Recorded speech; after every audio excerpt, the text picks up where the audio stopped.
Hello and welcome to a new podcast series entitled The Three Ps. This series will focus on the perils of perfectionism, procrastination, and paralysis and explain how you can overcome them. Ironically, I don't know how many episodes of this I'm going to do, and it would help if I could get my words out. I procrastinated even in setting up this call, so apologies, Ciera. It is Ciera, by the way, isn't it? I know we've got all the The way to, Ciera. yeah, Yeah. we've got all the way to recording, and I don't know how to pronounce your name. So It's this a is common Ciera question. Lamb, by the way, everybody, a freelance SEO content writer from Alaska who now lives in the Netherlands, and she's here to talk about how to create the right working space for you. Ciera, welcome. Hi. Yeah, thank you for having me. So can you start by giving an overview of your professional background and how you became a work from home freelancer? Yeah, I'll give you the highlights. I was working as a writing tutor at a college in Chicago. Got a phone call, and there was a woman who was looking for some help editing her book. And this is something that I had done before just for friends or family. And I thought, well, why not? I can probably help her. And we worked together for a couple of years. And I never really thought about it being something that I could do like for real, like for money full time. And then fast forward several years, COVID time, I was living in South Korea, and every single day I was commuting round trip 3 hours to an empty classroom because that's what my employer required me to do.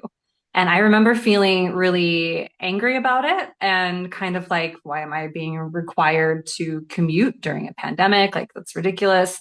So I was looking for some sort of way to gain some control over my employment situation. And when I was thinking about that, this woman reached out to me again. It had been a long time, like 4 years or something. And she wanted some more help. And in one of her emails, she said, "Hey, you could do this full time, right?" And I was like, actually, I didn't. Like, I didn't even think about it. And so then every morning and every afternoon on my commute, I started doing research and I started kind of plotting and planning and figuring out, like, could this actually work for me? And I mean, she was my first client and it kind of all grew from there. It's quite remarkable how many freelance writers I speak to who kind of stumbled across their profession by accident, or they Right. became a full-time freelancer by accident. It's sometimes when people are telling the story about, how they became a freelance writer or set up a writing business. It's a little bit like when a couple is explaining how they accidentally conceived a child, during a drunken night of romance or something, and it just led to that. And Uh, you're like, I can do this. yeah, and it's like, okay, I could do this. Yeah, you kind of find out after the fact. But Right. that there is that sense of the unknown in the beginning, and I was much the same as you when I went freelance, where I had one client and only one client when I started out, and you kind of think, can I really do this? And then as you start to get more clients and more kind of transactions coming into your bank account, you start to realize, yeah, I guess I can, Yeah, and it's that's such a possible. liberating feeling. It is really liberating, especially if you're in a situation where you're feeling stuck. And I think that being in a situation where you feel stuck can be a really good catalyst for change. And with other freelancers or small business owners I've talked to, a lot of their businesses developed because they felt stuck and or they saw that they could offer a solution to a problem that somebody had. And then they put two and two together. Mhm. And Yeah. it's crazy how many people really need that solution because again, I'd been writing for I mean I'd written in some capacity for about 8 or 9 years before I became a freelancer, may have even been slightly longer than that.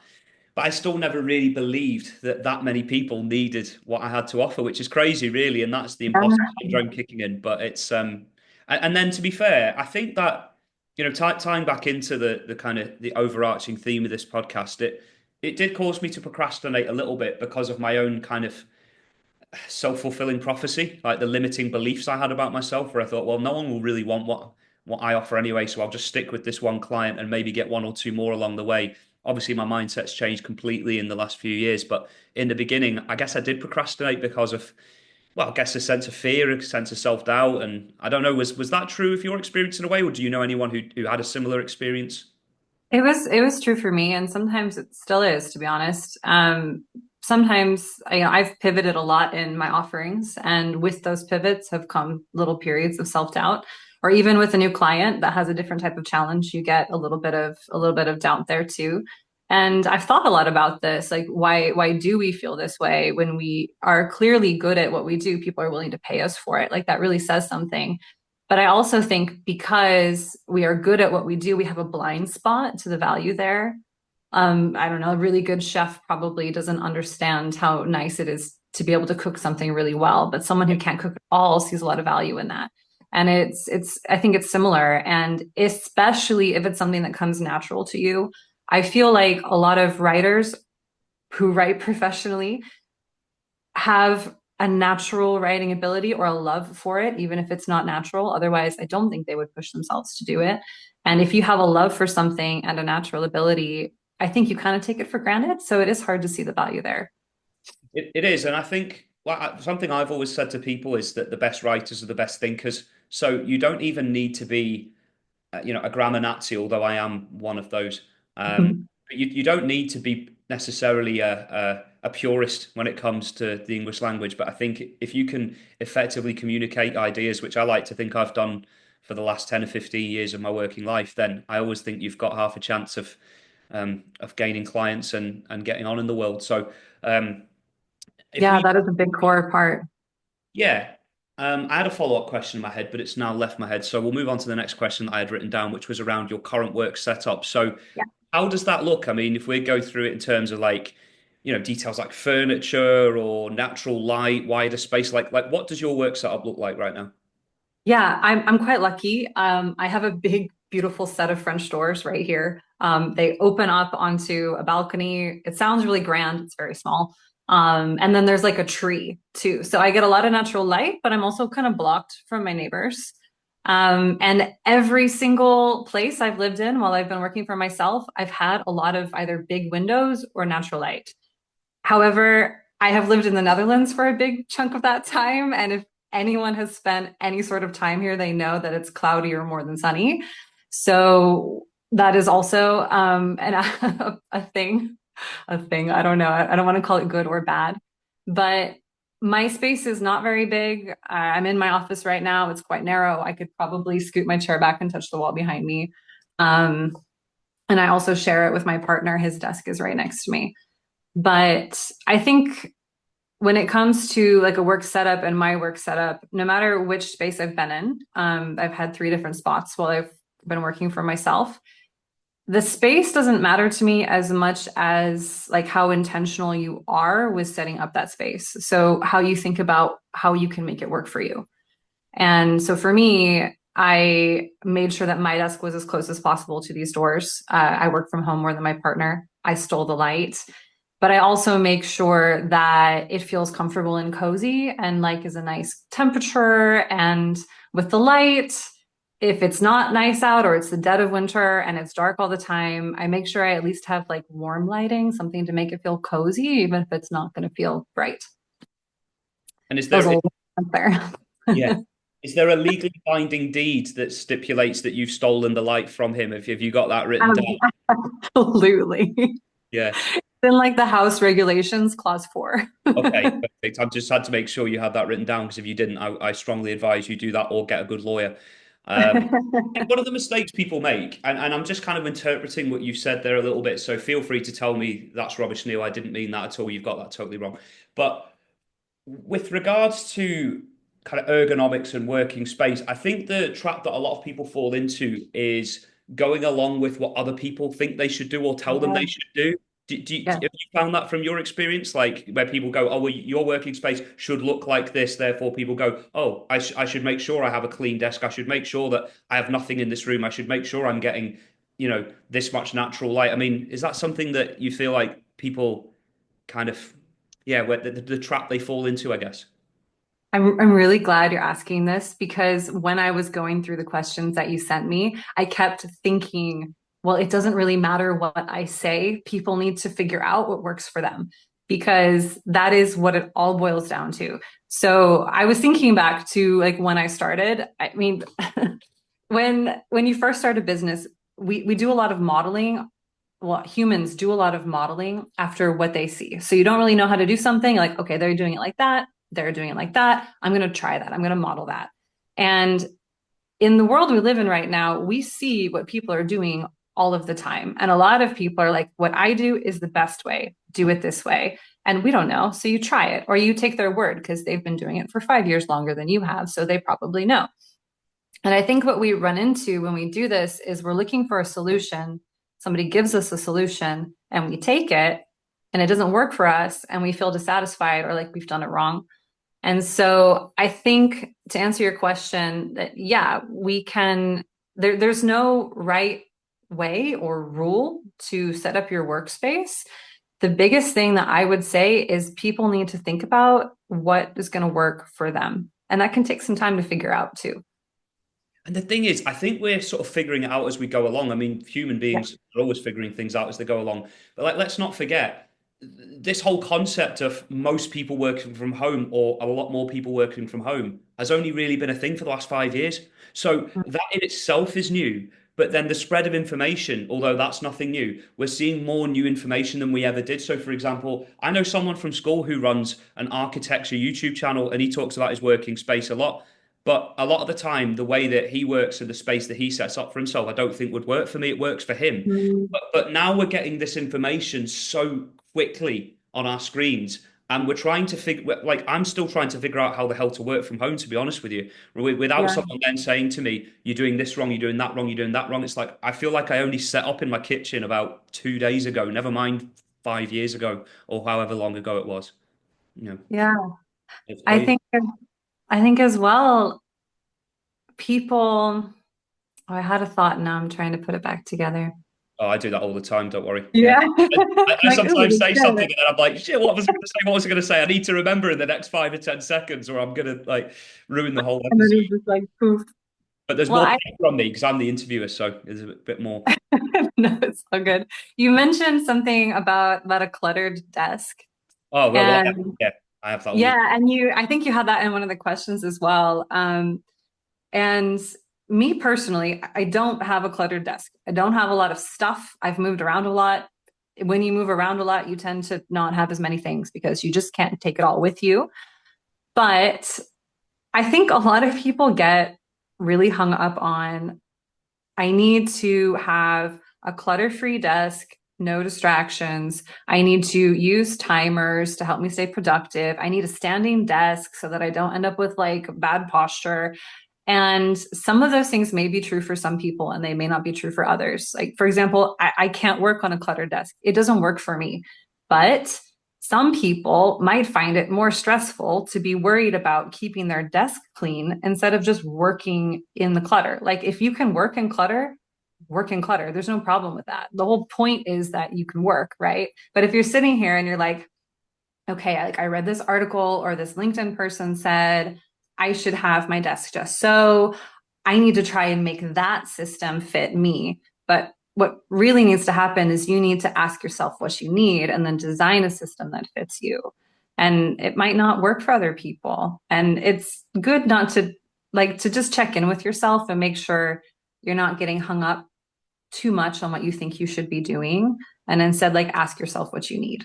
And for me, I need an uncluttered desk, but for other people, they may not need that. Well, going back to what you said earlier, I am more than happy to work in clutter. So I'm you encouraged me there. For me, it's like if I really hyper focus on something, because I have high functioning Asperger's syndrome and possibly a bit of ADHD. I've never been diagnosed with ADHD, but I guess I have some of the traits. I can hyper focus on things. So sometimes I'm conscious that, for example, there's a bag of rice on the table, that I need to put in the larder, or there's a banana sitting there and it's putting me off as I'm writing, so I'll be looking at it. But when I really focus on something, like when I'm just in the zone, I can sit there, and this probably isn't great either, but I can sit there for like 4 or 5 hours without moving, and I'm not even conscious of what's around me. Like someone could come and try and rob me, and I probably wouldn't even notice. I'm just that focused. So it is different things for different people. Horses for courses, as the saying goes. Very much Yeah, anyway with my needs. yeah. I think too, like one of the questions you asked was like how you can eliminate distractions. And I think it's really going to depend on the person. And like for me, it really depends on my mood. If I'm feeling really scattered that day, literally everything on the planet will distract me. It doesn't really matter. And if I can recognize that, okay, today I am all over the place. Like I'm so Yeah. scattered.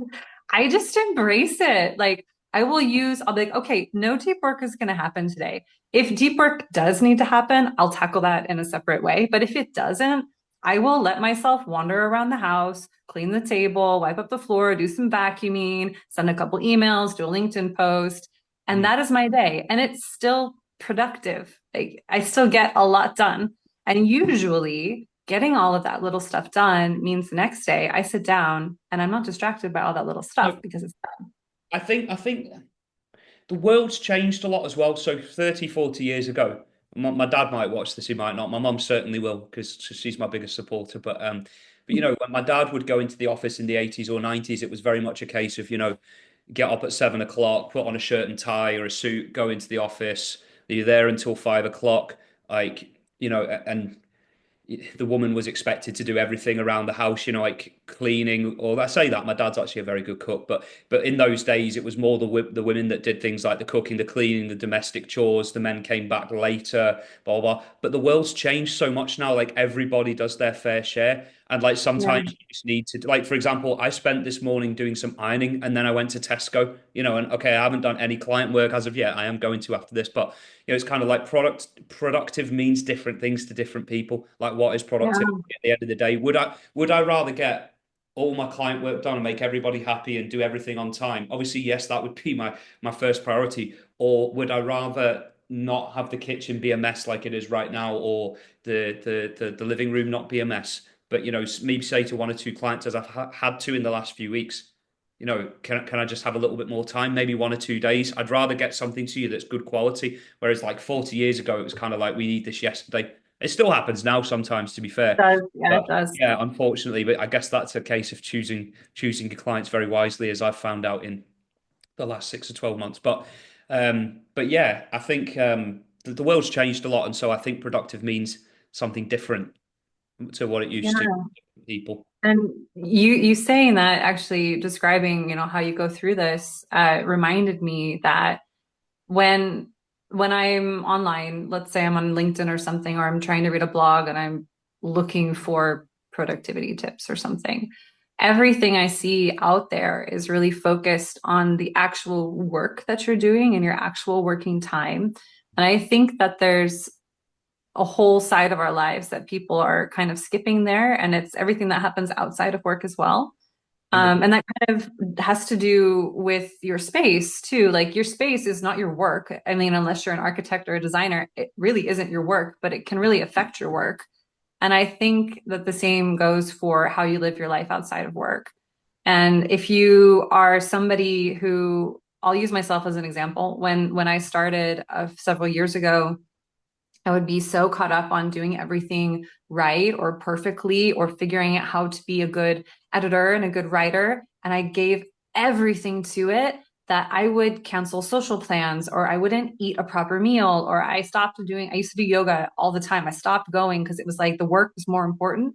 Yeah, And nothing killed my work more than ignoring like my needs outside of work. yeah, And when we work from home, for most of us, especially if we own our own businesses or we're freelancers, we can create like little freedom pockets in our work life to address those other needs. And I think when we give those things attention, we see our work life elevated as well. And I think so many people think, no, no, no, I can't focus on me. I need to focus on the work. yeah. But it's Well, really both.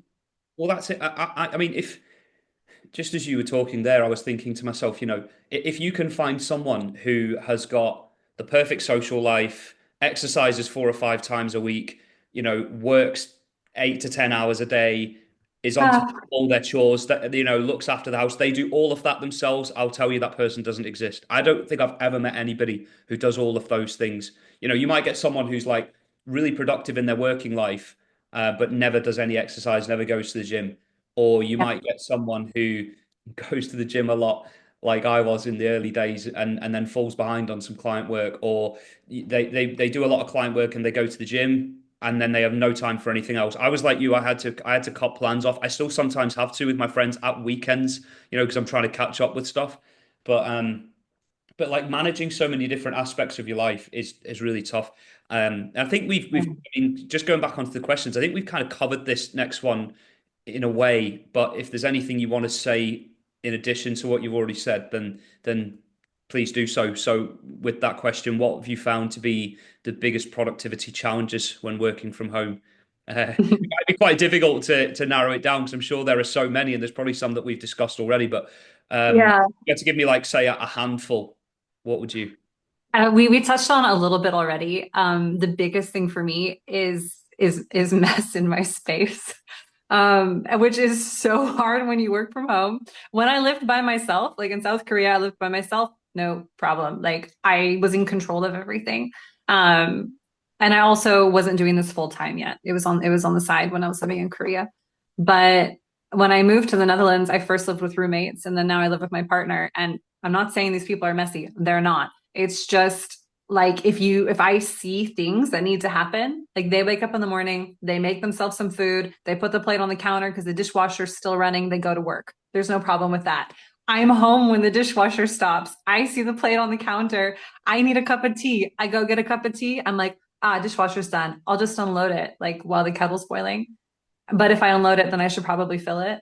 And then if I fill it, then I should probably wipe off the counter. And oh no, Oh, there's crumbs on the floor. I should probably vacuum. My biggest thing is I will just see stuff and then do it.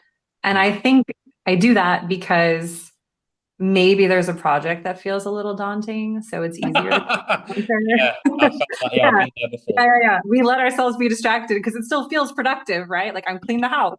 Like good for me, but I didn't do that client project. Yeah. So for me, that's the biggest thing. Other than that, I'm kind of a hyper focused person. Like if there's not a lot of like things around to distract me, noise isn't so much of a problem. I can use music for that. But like visual stuff is really big for me. If that's gone, I can hyper focus. That's my biggest one. However, if I go through periods of intense hyper focus, like let's say I have a lot of deadlines and I am just like go, go, go, go, go for several days, I'll feel tired. And then I might have a day where I don't have any pressing deadlines. Those days are super hard to stay motivated, Oh yeah. but I just let myself not be motivated. It doesn't matter. Like I will rest. I will watch Netflix for the whole morning. I will do emails in the afternoon, and then the next day I'll start again. We'll say this probably a few times more on this podcast, and we've already said it several times, but it's about what works for you. Now, for me, it's a case of, if I haven't got a certain project done, but I know it's due in a week, I naturally will leave that until a few days before before it's due, because then I thrive on adrenaline. That's the way I am. So, like what you said there, I am two extremes. So, for example, after this, I'll probably clean the kitchen top to bottom and it'll look amazing. Then it'll look awful for about a week later, it'll look like a bomb site. But, so I go through those extremes. But when I hyper focus, it's just like the adrenaline just pushes me through. And I know it works for me because I've done it for God knows how many years. Not even necessarily in our working life. Like this doesn't necessarily have to just be about our working life. Like with your example there, there's a lot of out of work examples. You could even go back to university. Like when I would do dissertations and essays at university, I would quite often pull an all-nighter, as the saying goes, or I would probably leave it maybe 3 or 4 days to the end. There were times where I was really organized and I did it. Like it's two extremes with me. I would either get the essay done about 6 weeks before it was due. I would just rattle through it and I wouldn't have anything to worry about for 5 or 6 weeks and I could go and get drunk. Or I would leave it until 3 to 4 days from the end. That's just the way Yeah. it always worked, and it's I think it served me fairly well. So I guess that was all I really wanted to kind of say on that. Was that Well, you've made me think of something, and I think a lot of people we've touched on this again, but to maybe give it some more context, people think that, especially when you start working for yourself, you have this like 9 to 5 framework still in your brain. You don't have to do that. Like it's okay. As long as you're getting your work done, it's all right. And if getting your work done needs to happen in these bursts of adrenaline, like that's also okay. I think that if you sit down and you ask yourself, like, do I feel like there is something lacking in the way that I work? Mhm. Like, is it other people who are making me feel like there's something lacking, or is it something I'm feeling? So if your clients are like, yo, quit being late. Like, we don't really like that. Can you fix that? That's an external problem. You should probably address it, or find a client who can work with your flexibility or whatever. But if you feel like there's something wrong, then you need to ask yourself what it is and try and figure out how to fix it. But if someone else is telling you there's something wrong, Yeah. but what you're doing works for you and your clients are happy, then what you're doing is great, in my Yeah, opinion. it's why, no, and you're absolutely right. It's why when people like Elon Musk talk about people needing to be in the office 5 days a week and that you can't, what is it he says? He calls it shirk from home. But when I talked about He that, does.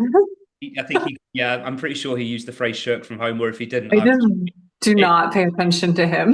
oh, I was going to say But if he hasn't coined that phrase, then I've just coined one of the best phrases in history. yeah, yeah. I want my millions of dollars in my bank account tomorrow for the stickers that I'm going to make. But just going back to what I was saying, like when I was in an office, I couldn't have those bursts of adrenaline. I could not do it. I could have people fucking go into the kitchen and distracting me, or people laughing really loud, or bringing some really smelly tuna to their desk, or Oh something man.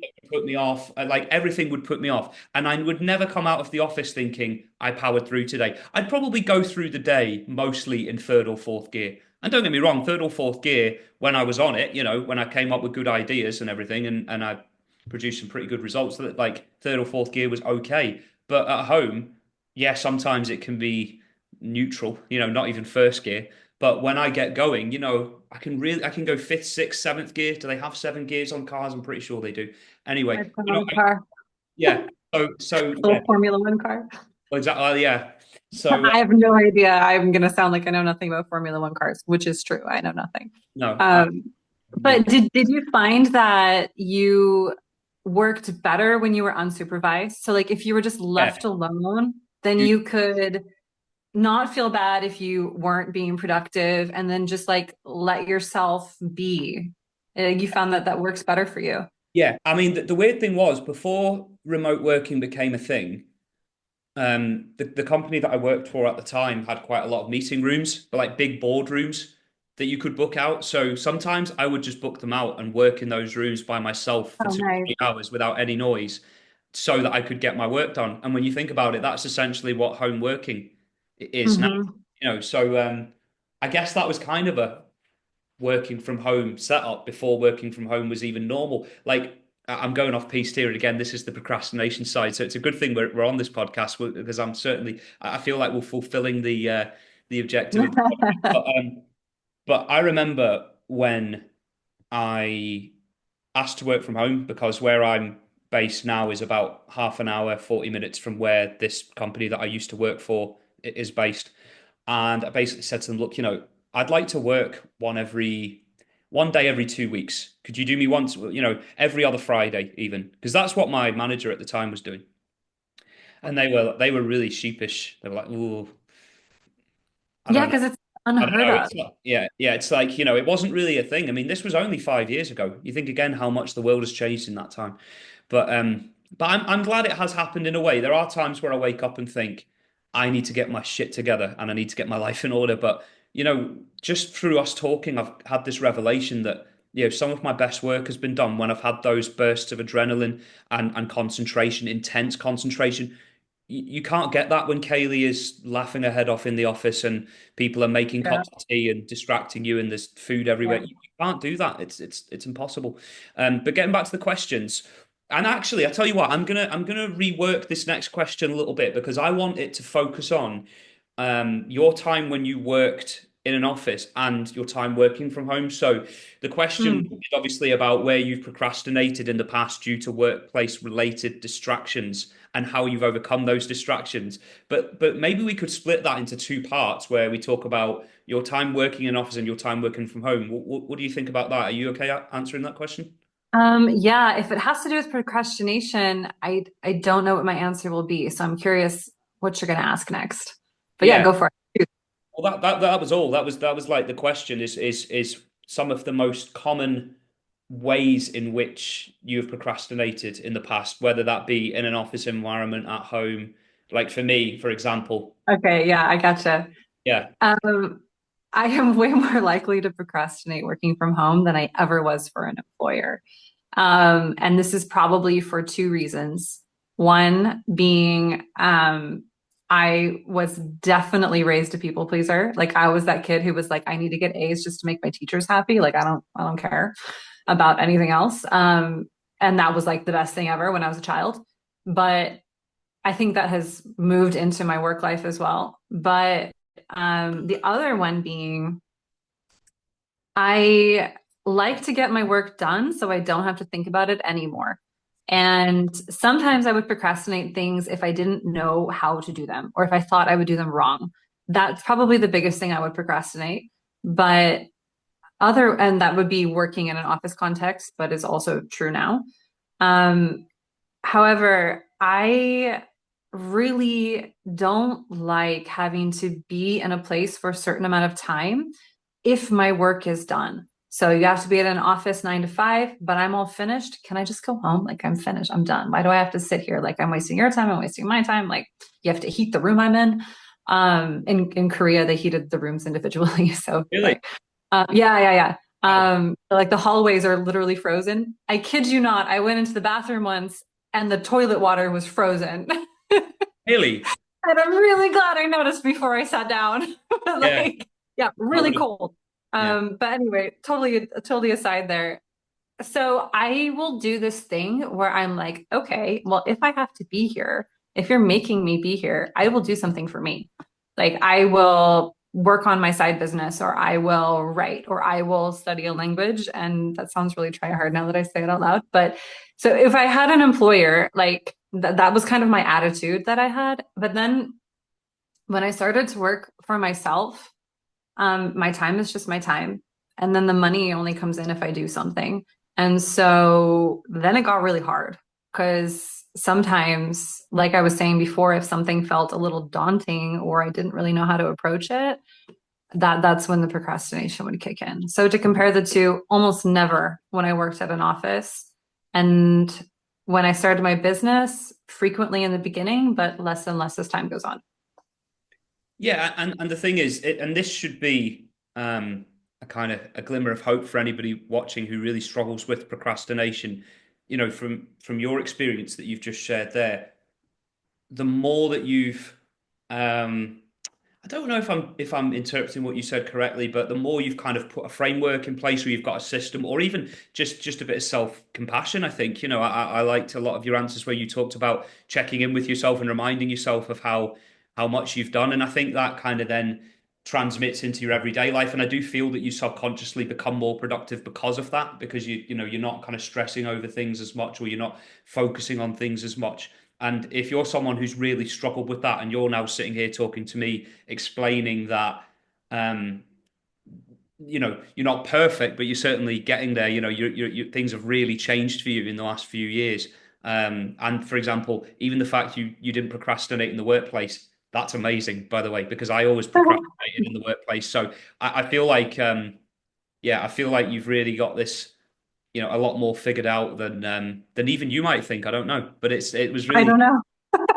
yeah. I think you touched on something really good there with compassion. And I think that's something a lot of we individuals who are working from home by ourselves, like we don't get a lot of direct feedback from people. So I think I'll speak for myself here, but you can let me know if you agree. Like you're in your head all the time, you know? Like you're either in your head because you're actually like thinking about what's going on, or you're reading and it's all quiet, it's all silent, it's all happening in here. And it's different from working in an office. So it can be really hard to be kind to yourself or compassionate with how you're doing, especially if you're looking and you're seeing how all of these other freelancers are performing, because they're saying things online and on LinkedIn, and you're reading what they're saying and you're comparing yourself because we're humans and that's what we do. So taking a step back and being compassionate is really important. And if I had, so I've been doing this now for a little over 3 years, and I can kind of split it right down the middle. So the first year and a half, I was always comparing myself to people online and how I thought I should be doing things. And then I hit a point where I just, yeah, I was like, my clients are happy. I'm doing a good job. I'm growing. I'm doing things I never thought I could do. And then I realized, and I think I had some good encouragement from my partner as well, who kind of pointed some of this out to me, that like you're always doing better than you think you are. And I think with procrastination, there's always a sense of fear that you're not going to do things right or you're not going to do things well. So if you can address that beforehand, I think it can really help to for you to motivate yourself to just start something. Like, don't be afraid if it's not going to go right. Don't be afraid if you don't know what you're doing because you've already figured it out up to this point. Why can't you do it again? And I think we always have to remind ourselves that we can do that.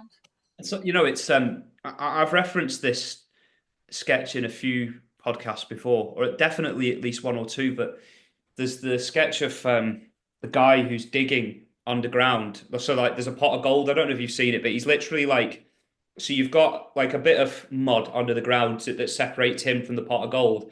And he's like really fed up. He's like turning around going, oh, fuck this. I'm never going to find the gold. You've been digging and digging for ages. And he's literally that close to it. You can literally see, it's like a wall. It's like a dividing wall between him and the gold. And sometimes people are so close. Like you'll never achieve perfection. I think that's one thing I want to make clear on this podcast is you can never achieve perfection. You're never going to wake up and have a fucking cold shower at 5 a.m. You're never going to do, like to quote something you said earlier, you're never going to get like a 5:30 a.m. yoga session and then go to the gym 5 or 6 times a week and then do your work from 9 to 5 and then get all your grocery shopping done and then eat perfectly healthy and then go out with your friends for 3 hours to have a bottle. And why do you have to? You Yeah. don't have to. Exactly. And I think, do you know what? I'm kind of tying everything together here, but I think sometimes people, and this might just be a clutching at straws example, but some people can procrastinate from self-compassion. They can actually procrastinate from giving themselves the credit that they should, because all they do is, have you seen Home Alone? I'm guessing you must have seen the movie Home Alone. Oh, yeah, forever ago though. So So remind me, refresh. so I'm gonna try and explain the thought that's in my head in like an eloquent way, but it may not go very well. So there's the scene where Macaulay Culkin's character Kevin obviously gets sent to his room, where he gets sent to bed for the fight that he has with his brother. And you know how like he's up in the attic, he gets confined to the attic while the rest of the family is downstairs. The rest of the family obviously get in the cab to go to the airport the next morning and forget about him, and that's why he's home alone.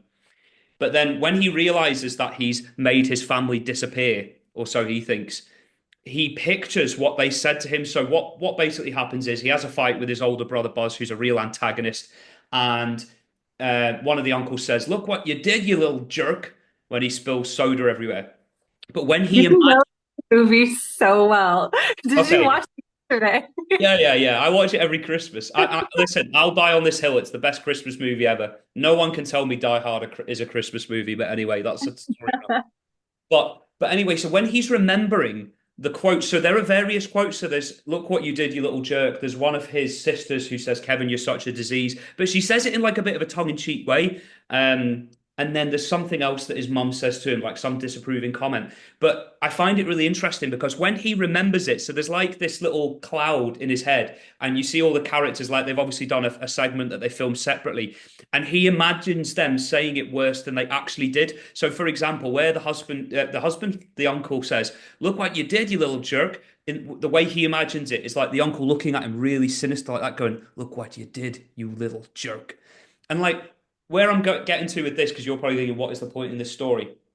The point in this story is that when I go to bed at 2 o'clock, 3 o'clock, or even 4 o'clock in the morning, sometimes because I'm up late doing work, I have voices in my head of people around me. So, like my dad going, "Look at you, you useless little bastard. What are you doing?" Or my friends going, "Mate, why can't you get to bed before 3 a.m.? What's wrong with you?" But what I've got to realize is that's me saying these things, right? So we Yeah. forget this sometimes. Like we have all these imaginary people saying imaginary things in our head, and actually it's us. Okay, they may have made a comment in the past, but it certainly wasn't as like sinister as the way we imagine it. Or maybe that's just me and this whole anecdote was a waste of time. But that's the way I see it sometimes. It's like you have these voices in your head that are really critical, and it can be so hard to shut them down. Even with 2 years of therapy, I struggle to shut them down. But that was the point I wanted to make anyway. When he Well, imagined and saying these things, it really struck a chord with me. yeah, I mean, you've got a banana on your desk giving you the side eye all day long. Like, Exactly. Talking to me. You know, it makes sense and it's relatable. I think we would be really hard pressed to find somebody who didn't have thoughts like this. And I don't think my dad's a business owner. Well, my parents are both business owners. But my dad's a creative and I don't think I ever really understood like the drive a creative business owner needs to have to keep going because I mean, if we're writers and even if we're writing for companies, we're still putting ourselves out there in a way. My dad's an artist, he paints, it's slightly different. But I could imagine in the beginning when he was getting started, you know, when he was literally going to art shows and art fairs to sell his pieces of work, that, you know, people walk into his booth and then they walk back out again. He had to have some sort of like, oh, I suck. Oh, I'm never gonna, they don't like it. Like this, this risk that I'm taking is not going to pay off because I am not good enough.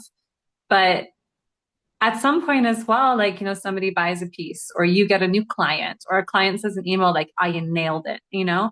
And you have to remember that it's like you said, that stuff, it really just happens in our heads, but that's a tricky one to stop and it takes practice. And it also, for me, it depends on like other things that are also going on in my life. If I'm taking care of myself, I'm kinder to myself. If I'm not taking care of myself, I am a little bit more critical. I've been weighing up for years in my head. I've been debating this internally for years, whether it's actually good to be self-critical like that sometimes. You know, when you kind of think, oh, this really sucks, this question really sucks. There was actually a really interesting post that I saw on LinkedIn, and I need to try and find out who it was, but it was from a writer. And she basically said that when she would write copy, she would actually make notes in the documents as though she was the client, saying too vague, take out, or what do you mean by this? Interesting. And I'm like, I'm kind of in two minds over it because on one hand, I've just been talking about, and you've talked about the importance of being kind to yourself and, you know, not being that overly critical voice. But then on the other hand, because we're creative people, is that kind of a prerequisite for what we do? Do we need to be almost like a bit of a, I don't want to say a bully because that's obviously not what we want, but do we need to give ourselves a hard time over certain things because the standards are so high? But I don't know. I kind of flip between yes and no all the time. I would love to ask other creatives what they think about that Yeah. because I know that I can be very critical of myself and of my work, but I also know that's one of the reasons why I've done as well as I have. And then the flip side of that is it can also really hold you back if you let it or get in your head. And I don't want to toss around the term imposter syndrome lightly because it can have different connotations depending on who you're talking to. But that feeling of you don't belong here or you don't belong in the role that you're saying that you can fulfill for other people. But I would be so curious to see, like, you should do a poll. I don't know. I just would love to know how many creatives think that that criticism Yeah. is a part of the process. I kind You of never think it know. is. I'm a bit, well, I'm a bit light on the ground for LinkedIn content recently. Well, I'm not. I've actually got loads of stuff I could put out. I'm just procrastinating again. But that could be a post that I actually put out, to be fair. I think that'd do really well as a poll. So Yeah. you said before, so we had a call obviously before this, and you said that in that call, you said that creating the right working space is about more than just having a nice office chair. It's about creating an environment that works for you personally and figuring out what that is. Now, we have actually talked about this quite a lot already, but if we could Mm. just circle back to it and maybe explore it in a bit more detail, what factors go into creating the right working environment in your opinion? I think the very first thing somebody needs to do is ask themselves what type of person they are. So we've already identified that you and I are a little different. Like you can work really well in clutter. I cannot. And there's no right or wrong way there. Like what works for you works for you. So if you, let's say like you, I'll use myself as an example because that's the easiest thing to do because I know myself, but I don't work well with clutter. So for me, creating the right working space, I need to have a solution for that clutter. And for me, that means everything I have has a spot. That's where it goes. And it helps. I don't have that much stuff. But as I've been in this apartment longer and longer, I am getting more stuff. So more things need to find a home. Another thing as well is, you know, what distracts you besides clutter. So let's say sound, you know, you're very sound sensitive, for example. You would need to figure out how you can address that. And so far, we haven't really talked much about a desk or a chair. It's all about just your environment, right? So no clutter for me. Somebody who doesn't do with distracting sounds, They might need noise canceling headphones. They might need a playlist that drowns that out for them. Another thing to think about as well would be how do you move when you work? I'm super fidgety. You've probably noticed that I've been doing this a lot. Yeah, I've seen that. It Yeah. helps me think, and I know that, which is why I have a chair that can do that. Because as I do that, I think. And you don't need an expensive chair to be able to do that. You just need a chair that can do it. Yeah. I also know I like to cross my legs sometimes when I work. So I need a chair that I can cross my legs on. I bought myself a standing desk because, or, it has the capability of both because I thought, like, yeah, I should probably stand when I work because it's good for me. I never do it. Doesn't work for me. I can't focus if I'm standing. I'll walk around too much. I need to sit. So I know what works for me and what doesn't. And it's not like I was able to sit down and just make a list in one afternoon and be like, this is my working style. I had to pay attention and I had to really think about it over time. And sometimes what would make me think of it was because I'd run into a problem. Like, my neck kind of hurts. Like, what am I doing wrong? I'm doing this too much. Okay, so what's my solution?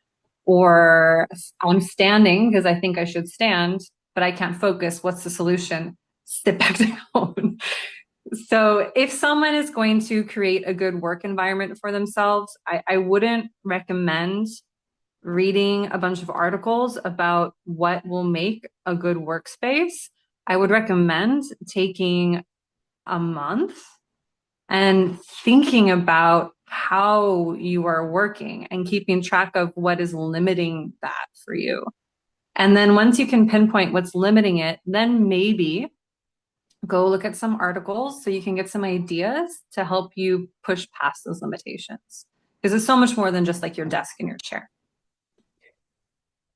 It goes back to a really common uh, phrase that my therapist uses, and I use it all the time with people I know as well. Listen to your body, listen to your mind. You know Yeah. what works for you. So if you feel like your back's hurting, we'll get a stand like I did. So I've got a MacBook Air, I have a stand for it, which kind of keeps me about in line with it. I got a standing desk, by the way, and you know what? I used it for the first 2 months, and then I got bored. I couldn't stand there for that long, and to be honest, I actually found myself getting tired. Maybe that's a damning indictment of my fitness levels. I don't know. Like I wasn't feeling it at all. Like for the first 2 months I had it, it's still there. And sometimes I use it if I really need to focus, but then I'll use it for about 20 minutes, half an hour, and then I'll just get bored. I'll be like, I need to sit down. And I'm like, it's funny when you say you move around. Clearly there's nothing going on in my head. That's why I'm perfectly still. Because I'm not having these thoughts. But no, No, you get in you like you buy into these. I don't want to call them fads because they will work for people. But classic case, I found out that a friend of mine was using a standing desk, so I got a standing desk. It didn't work, right. you know. So Yeah, and I don't want to totally it's funny because I'm like, yeah, don't just hop online and read a blog about it because I'm actually launching a blog soon that talks about all this stuff and I do want people to read it. But I think there's like people are missing the step before that step. And the step before it is figuring out what really works for you because there's a lot of great advice out there. And just because it doesn't work for one person doesn't make that advice not great. But people, I would just caution, like the standing desk example is perfect. It says you should buy a standing desk. Ergonomically, yeah, they can be great. But if it doesn't work for you, it doesn't work for you. And that might not be what you need. So don't spend a bunch of money on it before you figure out what works for you. Because you you know, I could save a lot of money.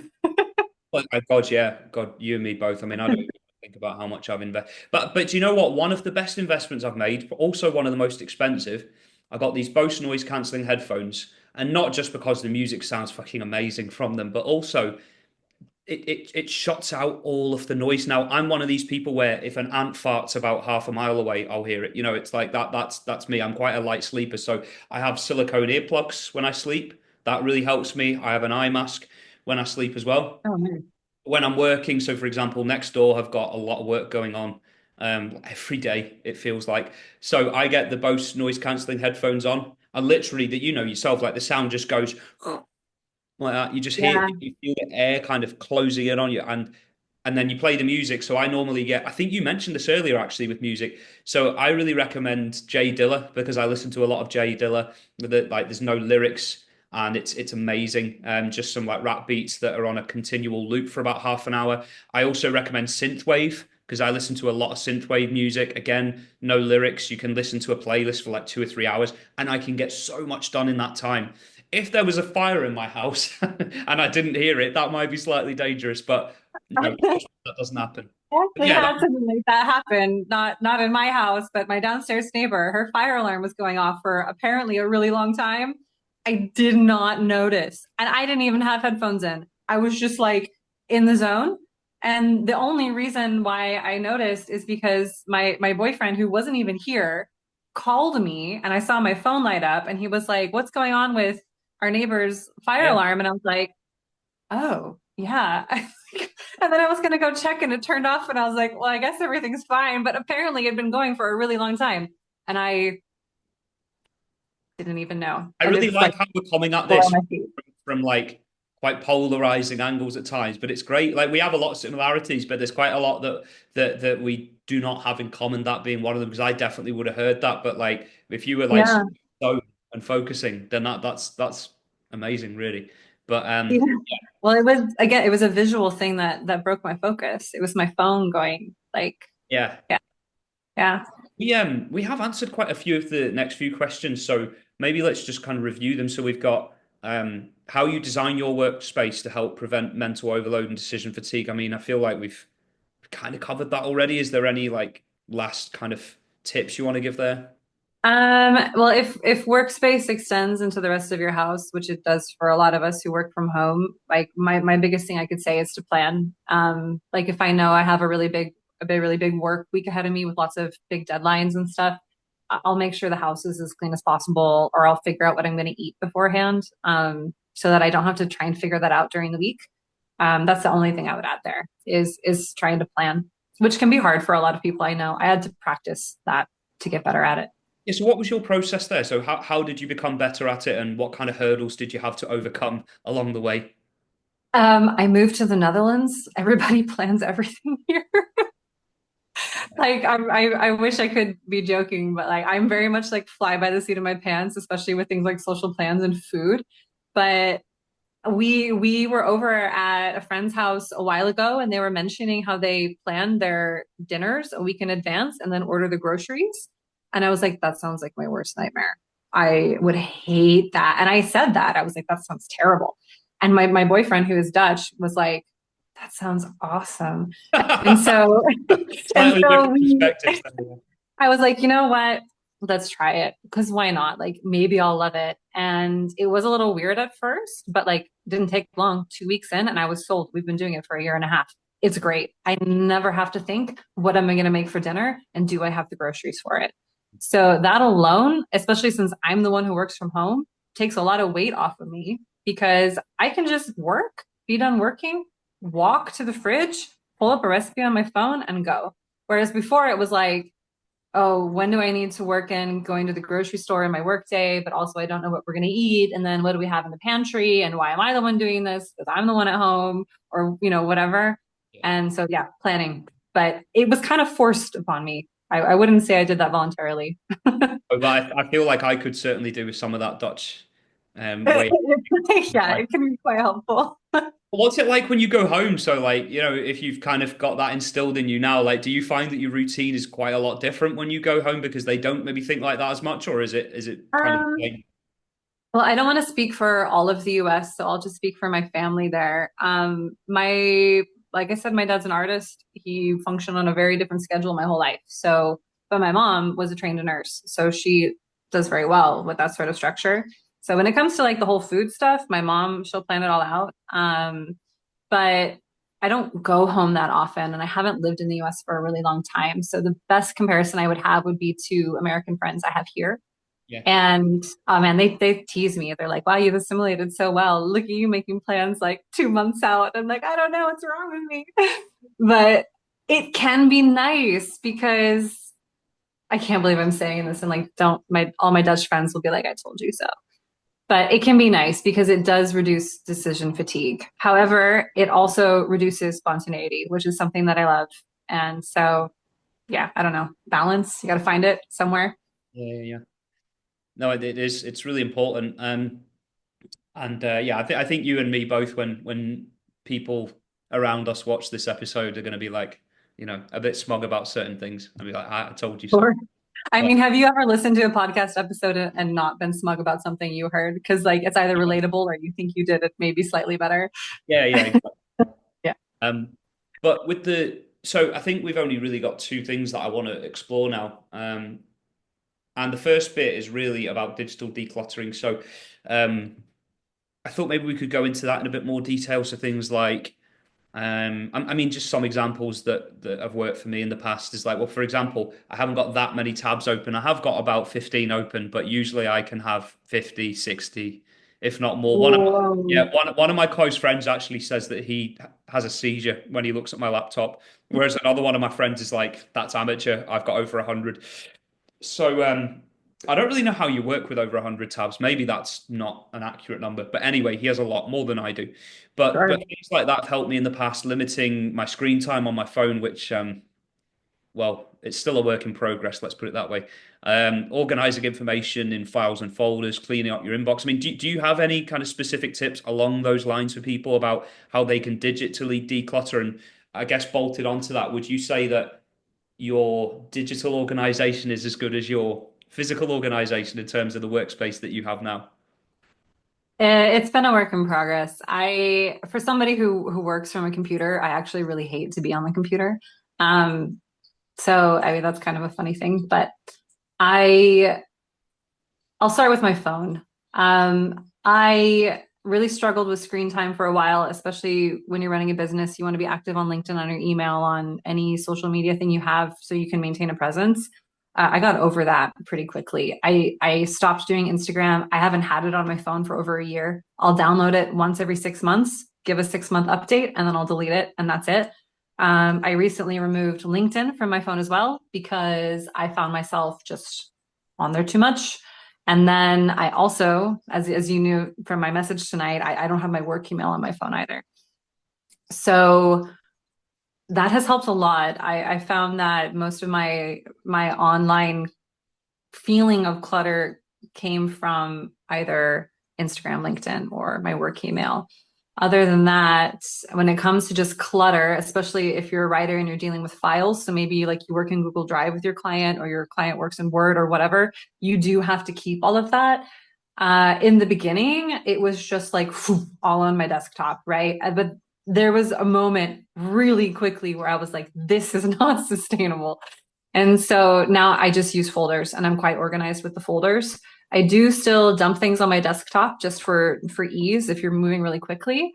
But I have a rule, just like for myself, that if it creeps over to the middle of the screen, I'm left-handed, so I put everything on the left. I don't know if everybody does that, but if it creeps over too far, then I have to do something about it. And so it's not like once a month I'm organizing. It's like literally how far the line of things on my desktop moves. I need to be able to see my desktop. Otherwise, I have to do something. But that's basically it. It's not too complicated.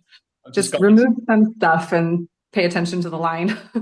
I've just got this image in my head of everything starting to creep over and there Yeah. being like what's the song with all the violins? It's quite a shrill sound. Jun, jun, jun, jun, jun. Yes. It's literally like that, and you can start to sit and you Like just from like, Psycho. yeah, Yeah. and then you just collapse in a heap on the floor, and then oh god, yeah, that does sound quite funny. I shouldn't really be laughing about that, but just the way you were describing it, but you were like, I could Oh, word. slowly see it start to creep across, and I'm like, no, get rid of it, get rid of it. Yeah, I mean, for me, do you know what I find even when I log into my MacBook Air, when I go on the um, like the homepage where you've got all your desktop files, like I download everything. I download so many things like images. I'll download this video. I'll have documents on there. I'll have everything. So when I click on and there's like a million files, I just start like, and I probably shouldn't do this, but I'll either delete it or move it to a folder that I'll never look at because I just can't have it all there. I need a clean homepage. I don't know why. It just makes me feel a little bit more relaxed and at peace with the world. And I also feel like I can crack on with things a bit quicker, which I know sounds crazy, but when you've got all No, these it there, doesn't at all. it's Yeah, I think that makes perfect sense actually. Because if you see this stuff, like the first thing you see, if there's a bunch of stuff on your desktop, it's like instant overwhelm. And so like it's hard to focus if the first thing is instant overwhelm. Like if it works and it's clean for you and that's what you need, then perfect. Have you got do you have an Apple product? Like what do you work from? Do you work from no. Nah, I'm a Google Pixel person, and then I have a second or third hand PC. I don't know. What the reason I'm asking that is because when like, so I've got a MacBook Air. When I click on the Apple on the top left, and like when I finish work at God knows what time in the morning, but I click on that and I go sleep most of the time. I normally click on sleep. I very rarely click shut down. And I think even when you shut it down, when you then open Chrome the next day, all the tabs come up again. So what I'm trying to do, and this is something that might be a useful tip for people. It's like before I go to bed, if there's any documents that I really, really need to look at in the morning that I've got open, I'll just email them to myself so that they're not all open when I click back on. So the only thing that's open when I click back on is my emails. Because again, I know to some people it might sound a little bit bizarre, but when I open up my MacBook and I go on Chrome and there's all 20 of the tabs that I had open the night before, guess what? I'm just going to go and watch some YouTube videos or go on the BBC Sport website. Like I'm going to procrastinate because I'm going to be like, oh fuck this, I can't deal with this, and Yeah, that's that's kind of terrible. Yeah, I don't have that. My computer doesn't do that. So maybe everyone out there with, a Mac product is like, yes, I get that. But for me, it doesn't work that way. Like if I close my stuff and I pull it back up, it's just it starts on a blank Google every time. I never shut, I know you're supposed to do this, but I never shut down my PC. Um, oh, it's second or terrible. third. I know it's second or third hand, and I shut it down in the beginning because I was trying to be responsible, and then it just like would never start again. Yeah. And I got so freaked out that now, like if I'm gonna shut it down, I email anything I think I might need for like the next week so that I can access Yeah, it yeah. because it does not want to turn back on again. So then I'm on my laptop. But We have covered so much in this episode, and it's been amazing having you on. And I'm definitely going to try and do more of these in the future, and try not to procrastinate in doing so. But just to kind of finalize, three key takeaways to anyone watching who struggles with their home office setup and is a natural procrastinator. If we could sum up everything in three key takeaways, what would yeah, absolutely. All right. The first thing I would say is you don't need the perfect space. You just need a space that works for you. And don't get hung up on things like natural light or how many plants you have or a cluttered desk or not. Like it just needs to work for you. If you don't know what works for you, so that would go to the number two here, is you just listen and ask yourself. Like people forget to do that. They always look for answers externally, but usually you can find it here and then use external resources for support. So ask yourself what you need and figure that out. It can take some time, so be patient, but you usually have the answer in there somewhere. And then my next thing, which is something that procrastinators love to hear, is to plan. Because some of the biggest hiccups that I've run into when I struggled with procrastination is decision fatigue. And decision fatigue can be greatly reduced by good planning. And it will take practice and it will feel uncomfortable. And you don't have to do it always, always, all the time because spontaneity is nice. But keep in mind, planning can really, really help. So that would be my three things. well, that last one particularly really resonates with me because there's that saying, isn't there? You make easy decisions for a hard life, and you make hard decisions for an easy life or an easier. Mm. Like it is going to be hard planning. Like I don't want to sit down. Like I had motion for about a week, and I got rid of it because it was just freaking me out. All the Did colors. you say Notion? Yeah, Yeah. Oh, same. I Yeah. got rid of it. I got rid of it. It's is it called Notion or Motion? Notion with an No, N. no. Yeah, Notion with an N. Yeah, yeah. I know exactly. And I was getting all these notifications on my phone every fucking day. It'd just be like, on the hour or every half hour, be like, oh, remember you've got this project coming up or you've got this task to finish. It's like, I know I'm fucking doing it. Sorry to swear so much, but it's just my mom will pull me off for that. But yeah, I just found that I don't know, it was overload for me. I couldn't beat Exhausting. it. Were you the same? Yeah, well, it was the notification thing one, because I first was introduced to it by a client, but then I pursued it on my own because I thought, oh, this might help me stay organized. But I can write that stuff down on a piece of paper way faster than I can put it in Notion. And I don't have to open up an app on my phone and get distracted by my phone or a tab on my computer or get distracted by a tab on my computer. I keep a paper calendar on my wall. I'm old school and I just write things down and cross them off and it works great for me. Yeah. Yeah, it does for me as well. Pen and paper. Someone I was dating recently compared me to the dog from the movie Up. Where the dog goes, "Oh, look, a squirrel!" Like just gets Yeah. distracted by everything. That was the comparison. So for me, I do find that like sometimes I'll be adventurous and set up a spreadsheet, but most of the time it's just a case of look, write it down on a list. But like what you really, really, really need to do as well would be one of my key takeaways. I know I'm not the guest here, I don't want to make this about me, but like one of my takeaways would be if you struggle with procrastination, figure out like what is actually urgent versus what isn't. Because yes, Yeah. in the world and particularly in the UK, I find we have this sort of we needed this yesterday culture. I think I alluded to that earlier. But like honestly, most people do not need something that same day. They don't. Like most Yeah. of your clients do not need the blog post I'm working on right here today. If they need like a press release that's going out in advance of an event or on a specific date, totally fine. I'll get it done for that day. But if it's a blog about the benefits of outsourcing your payroll to a specialist or something like that, then I'm pretty sure that can wait an extra 24 hours.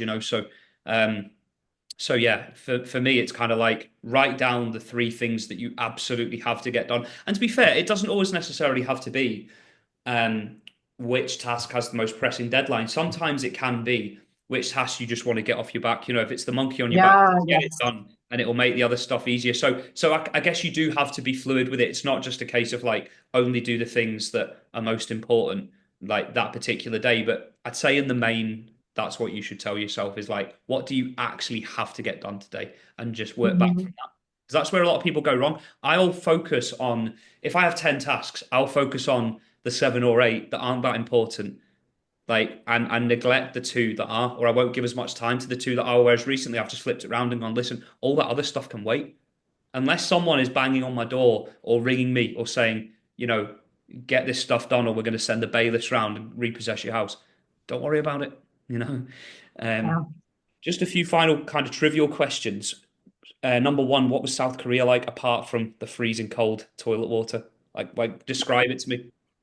Amazing. Like a little wonderland. I absolutely loved it. I lived in Busan, so you have mountains, you have ocean, the food's incredible, the people are kind. It's unreal. I really loved it. Yeah. Yeah. And do you like the musician Ciara? Because obviously you share a name with her, right? He was a hip Ooh, hop icon, or is it an R&B hip when I hop? was in high school. Um, yeah, no, I don't actually, and nothing against her. A, I'm not an R&B person, but B, when you're walking through the walls of your high school and every single person's like 1, 2 step like at you, it just Yeah, I remember can't that song. ignore. And I was like, no, that is my name, but also she spells it slightly differently, so I feel like there's a little bit of separation there. But respect. She does what she does, and she does it well. My final question, in under 60 seconds, why should people visit Alaska? Nature. There you go. One word. Done. Okay, nature, yeah. Like the Yeah, Simpsons nature movie. adventure. As you know, I like the Simpsons movie. We talked about this. So if anyone hasn't seen that, Alaska features heavily in it. I'm sure it's not the most accurate portrayal of the state, but yeah. When I think of Alaska, I also think of the movie Into the Wild with Emil Hirsch. I'm not sure if you've seen that movie. I haven't seen it, but I've read the book and Yeah. it's incredible. Yeah. Okay. Well, Yeah. thank you I so much. think Yeah. Sorry. a more serious answer to that question, or maybe like a more fully fleshed answer besides adventure, is like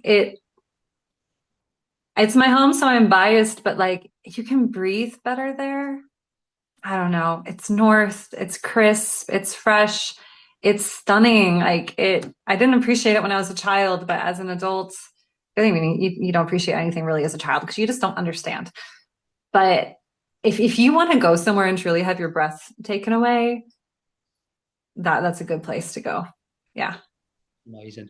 Okay. Well, that's a nice place on which to leave it. I was going to compare it with my hometown of Glasgow, but I don't think that'll take your breath away. Well, it might I take really your breath don't- away. It might take your breath away when you go to the local fish and chip shop and have a deep fried Mars bar. That might take your breath away because you'll be having a heart attack. But um, No, I shouldn't say that. I do like Glasgow, but I don't have the accent as you can tell. But yeah, Alaska sounds like a pretty nice place by comparison. So thank you so much for joining me. Honestly, this has been really good. I didn't really know what to expect from this. This is the first kind of podcast that I've done on this. So yeah, it's been really good, and hopefully the viewers will like it as well. And yeah, I thank you. loved it. I really appreciate it. And you had great questions. That really helps. And I didn't even pay you to say that, so thank you. Right. Yeah, little Thanks, plug. Sierra. Yeah, thanks, Neil.